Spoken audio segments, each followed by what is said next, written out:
L-Oppożizzjoni Nazzjonalista resqet protest ġudizzjarju quddiem il-qorti fejn jingħad il-kumpanija Vitals Global Healthcare kisret l-obbligi li kellha fil-kuntratt ta' trasferiment tal-isptarijiet lokali. Il-protest ġudizzjarju tressaq mill-kap tal-Oppożizzjoni Adrian Delija f'isem il-membri kollha tal-Oppożizzjoni u qed isir fil-konfront tal-Prim Ministru Joseph Muscat, l-Avukat Ġenerali, il-Kap Eżekuttiv tal-Malta Industrial Parks Limited kif ukoll Vitals Global Healthcare. Waqt konferenza tal-aħbarijiet li matula kien akkumpanjat mill-avukati Edward De Bono u Jason Azzopardi li firmaw il-protest ġudizzjarju u s-Segretarju Ġenerali Clyde Pooley, Adrian Delija fakkar li l-kuntratt jorbot lil Vitals li jipprovdu numru ta' servizzi fi żmien 3 snin minn donatat il-konċessjoni, xi ħaġa li ma saritx u għalhekk il-Gvern għandu dritt jieħu lura l-isptarijiet u jgħaddihom lura lill-pubbliku.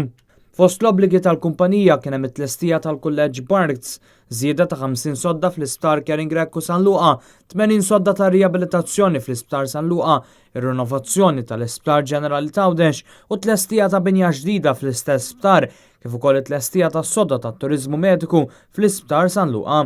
Huwa biss 3 snin minn meta dawn il-miri jintlaħqu li Vitals sedet trasferixxi l-isptarijiet lil kumpanija oħra. Hija tal-mistħija lill-Gvern minkejja li hemm investigazzjoni pendenti jibqa' jgħaddi bla ma jaħseb xejn, bla ma jara l-konsegwenzi u l-possibilità ta' dak ir-riżultat x'jista' jgħid, x'jista' juri jibqa' għaddej u jħalli illi l-proprjetà tagħna